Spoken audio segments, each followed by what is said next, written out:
Kita secara ritual tidak melakukan perjamuan kudus, tapi makna dari perjamuan kudus itu tetap mampu kita laksanakan.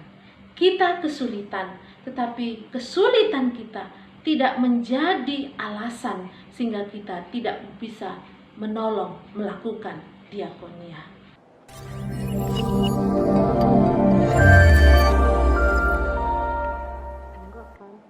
Jemaat Tuhan, kita akan menikmati khotbah kita dalam perayaan Kamis Putih ini. Marilah kita lebih dahulu berdoa. Bapa, kami bersyukur karena pada hari ini dalam memperingati Kamis Putih, Kau masih berikan kami kehidupan. Kau berikan kami juga Tuhan kesehatan dan bahkan perlindungan. Dan kiranya Bapa, melalui Roh Kudus-Mu, kami semakin diajari untuk mengerti maksud-maksud-Mu melalui firman-Mu yang terkhusus dalam peringatan kami akan Kamis Putih hari ini. Terpuji termuliakanlah Engkau hari ini, esok, sampai selama-lamanya. Amin. Jemaat Tuhan yang terkasih, firman Tuhan yang menyapa kita hari ini diambil dari 1 Korintus 11 ayat 23 sampai 32. Demikian dikatakan, sebab apa yang telah kuteruskan kepadamu telah aku terima dari Tuhan, yaitu bahwa Tuhan Yesus pada malam waktu Ia diserahkan mengambil roti, dan sesudah itu Ia mengucap syukur atasnya. Ia memecah-mecahkannya dan berkata, inilah tubuhku yang diserahkan bagi kamu. Perbuatlah ini menjadi peringatan akan aku. Demikian juga Ia mengambil cawan sesudah makan lalu berkata, cawan ini adalah perjanjian baru yang dimateraikan oleh darahku. Perbuatlah ini setiap kali kamu meminumnya, menjadi peringatan akan aku. Sebab setiap kali kamu makan roti ini dan minum cawan ini, kamu memberitakan kematian Tuhan sampai Ia datang. Jadi barang siapa dengan cara yang tidak layak makan roti atau minum cawan Tuhan, ia berdosa terhadap tubuh dan darah Tuhan.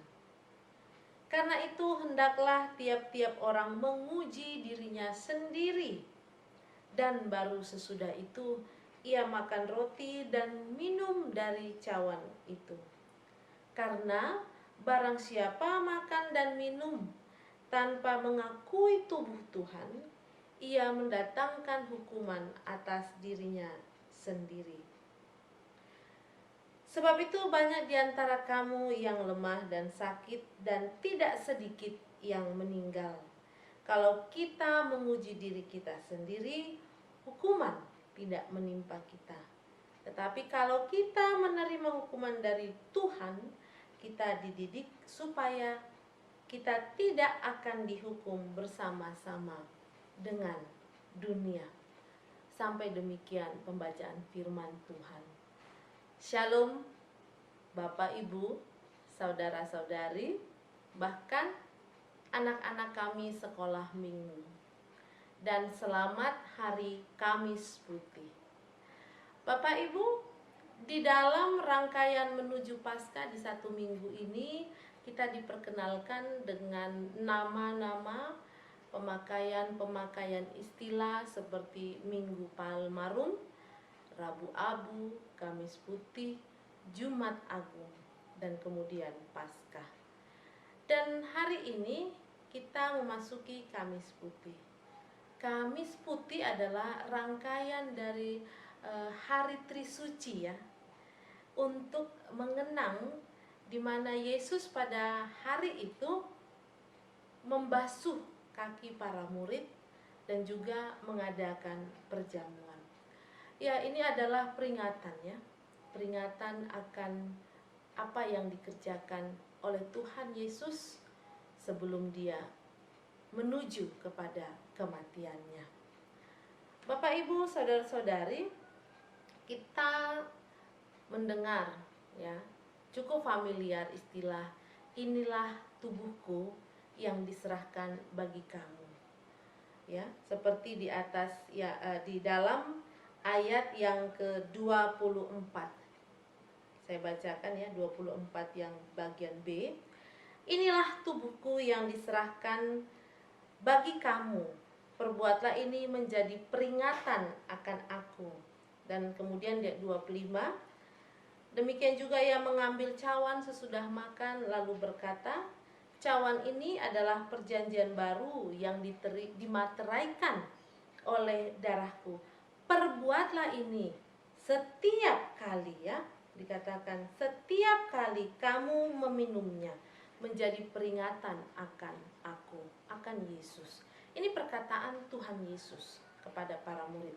Dan kita saat ini membaca ini di kitab 1 Korintus, di mana yang mengatakan ini, mengulang perkataan ini adalah Paulus ya. Apa yang telah kuteruskan kepadamu telah aku terima dari Tuhan. Bapak, Ibu, jemaat Tuhan seluruhnya, Paulus mengingatkan jemaat Korintus akan peristiwa Tuhan Yesus yang memecah-mecahkan roti dan memberikan anggur. Karena apa? Itu adalah amanah dari Tuhan Yesus, bahwa itu dilakukan untuk mengingat Yesus. Apanya yang diingat dari Yesus? Tentu maknanya adalah mengingat tindakan Yesus. Tindakan apa? Yaitu tindakan kasih. Bapak, Ibu, saudara-saudari, Yesus itu membasuh kaki para murid. Ya, itu rangkaiannya. Membasuh kaki itu dulu dikerjakan oleh seorang pelayan, seorang hamba. Dan Yesus melakukan itu kepada para muridnya. Saya pikir ini adalah tentu suatu keteladanan. Ya. Yesus meneladankan tindakan kasih. Itulah yang harus diingat oleh para murid. Dan termasuk tentu kita yang saat ini bisa disebut murid-murid, pengikut-pengikut Kristus. Itulah yang kita ingat, keteladanan kasih. Padahal tidak berapa lama lagi dia akan memasuki kematiannya, kesengsaraannya. Jemaat Tuhan yang terkasih, persiapan kematian. Saya beberapa kali mendengar seseorang begitu ya, entah juga Bapak Ibu mungkin pernah mendengar cerita, ada beberapa orang tua yang mempersiapkan kematiannya, padahal masih dalam keadaan yang bukan kritis ya, tetapi dia mempersiapkan kematiannya. Dia buat surat, dia beritahukan riwayat singkat kehidupannya, karena tentu dia yang lebih tahu, supaya nanti dibacakan pada hari pemakamannya. Dia buat surat itu juga, ada yang membuat apa baju terakhir yang mau dia pakai sebelum dia pada saat dia nanti mati ya, baju terakhir ya, baju yang dibawanya ke dalam kuburan. Ada juga yang saya dengar mempersiapkan tabungan untuk acara pemakamannya ya. Apalagi di kita orang Batak, acara pemakaman kalau orang tua yang udah sarimat tua itu pasti memakan jumlah yang tidak sedikit. Dia tidak mau merepotkan keturunannya. Dia persiapkan bahkan sampai nominal jumlah uang untuk penguburannya. itu sepertinya bagi saya suatu persiapan menuju kematian yang sudah sangat-sangat siap. Dia mau memberikan gambaran yang baik bagi keluarganya. Bahkan saya pernah mendengar cerita tentang seorang anak ya dari negeri Belanda bernama Tijen Polstren. Saya kurang tahu apa pelafalan saya benar ya, Tijen begitu karena bahasa Belanda ya, TIJN. Dia pada usianya yang kalau tidak salah 6 tahun divonis kanker. Dan kemudian dia bertanya kepada orang tuanya, apakah banyak anak-anak yang mengidap penyakit itu, dan orang tuanya bilang ya banyak dan belum tentu mendapat perawatan seperti dia, seberuntung dia.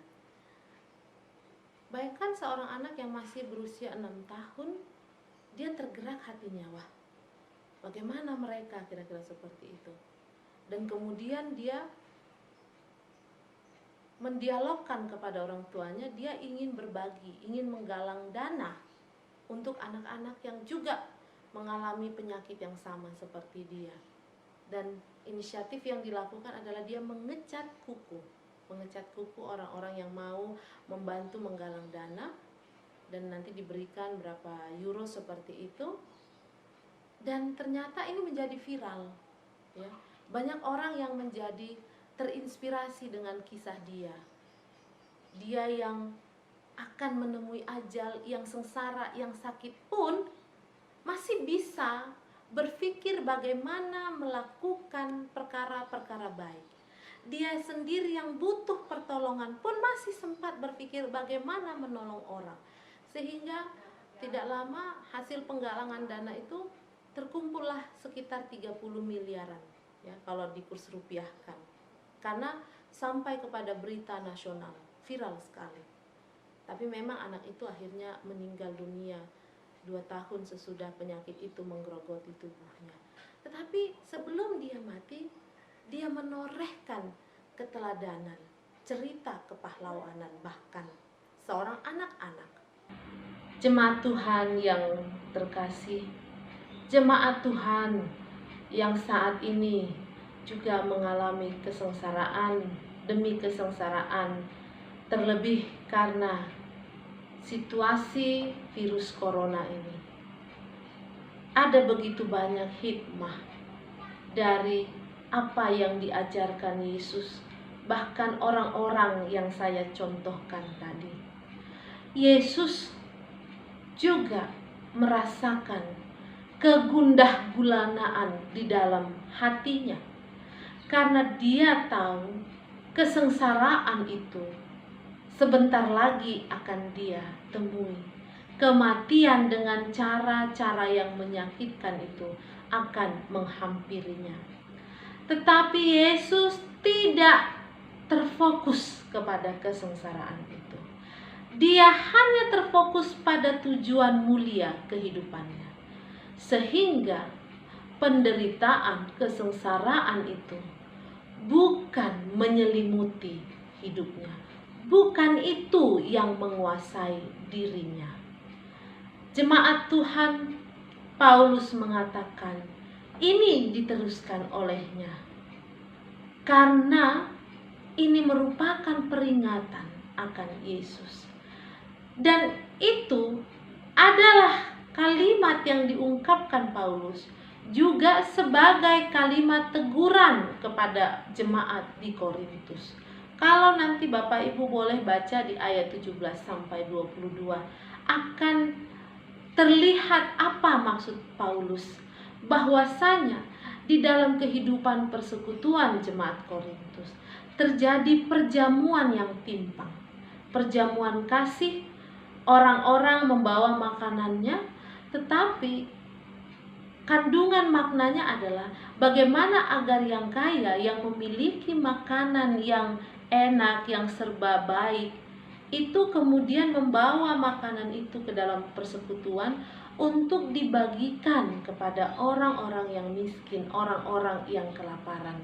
Itu sebenarnya arti perjamuan kasih yang menjadi ritual di tengah-tengah jemaat Korintus. Tapi faktanya perjamuan kasih itu menjadi suatu contoh ketidakadilan. Yang kaya, yang sering makan enak, tidak menunggu teman-temannya yang miskin dan tidak membagikan kepada mereka makanan yang terbaik yang mereka punya, sehingga harusnya saling subsidi begitu ya. Tetapi yang kemudian yang kaya makan, yang mereka bawa, yang miskin tetap kelaparan dengan makanan yang sedikit yang mereka punya. Maka Paulus katakan, kalau begitunya, apa kamu tidak punya rumah sebagai tempat untuk kamu makan, ya kan? Kalau toh akan makan makanannya sendiri, kenapa tidak di rumahnya saja? Kira-kira seperti itu. Tetapi kan harusnya dengan perjamuan kasih yang diadakan jemaat mula-mula di Korintus, itu terjadilah saling subsidi silang seperti itu ya.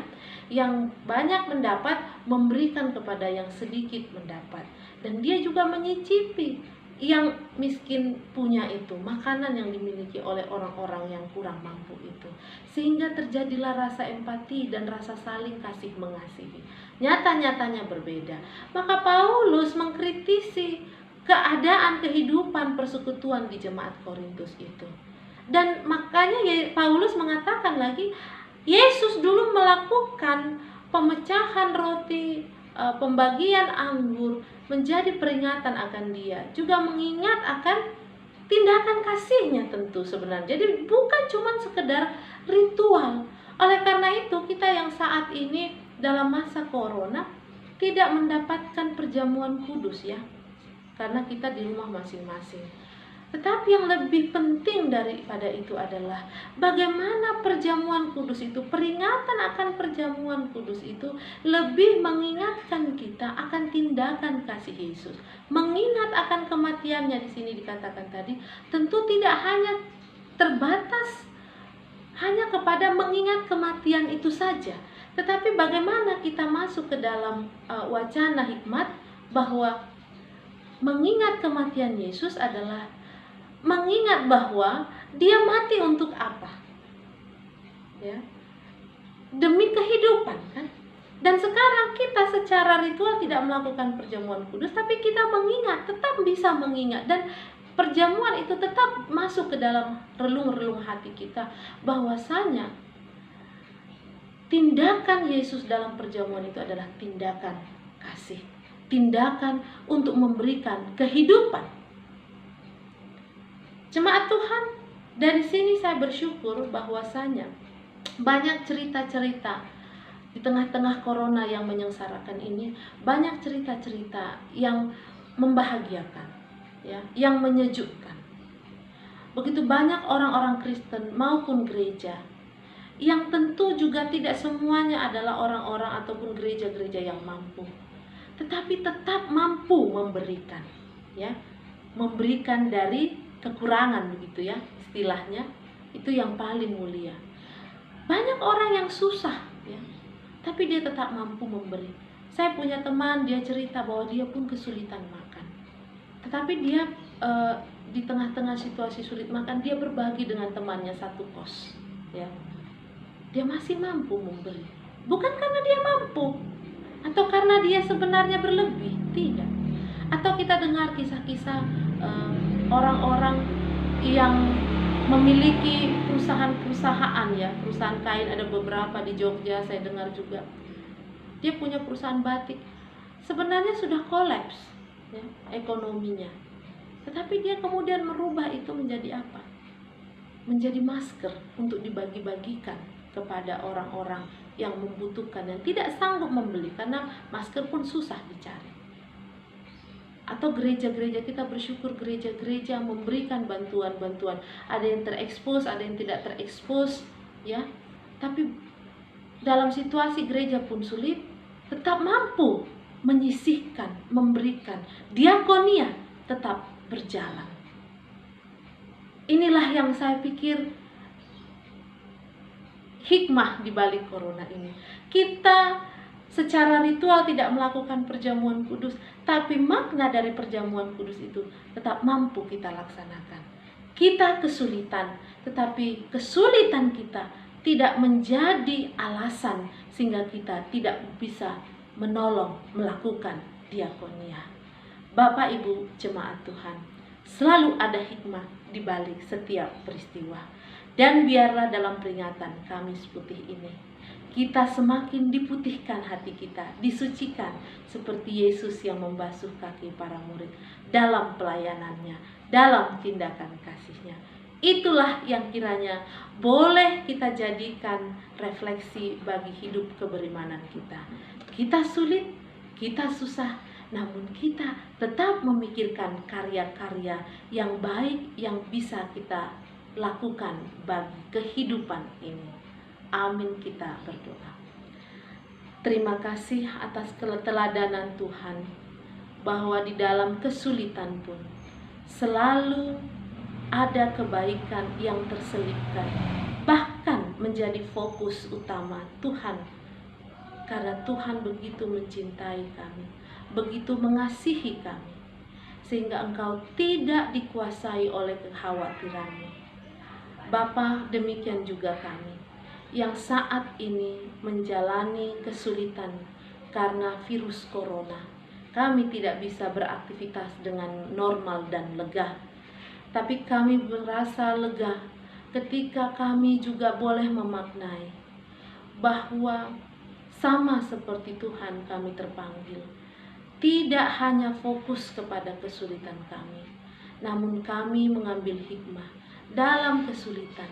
Ketika fokus kami adalah kehidupan, maka kami juga bisa melakukan perkara-perkara yang baik.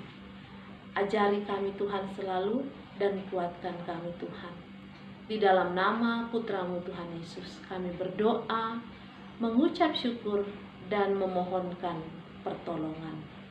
Amin. Shalom, Tuhan Yesus memberkati kita. Amin.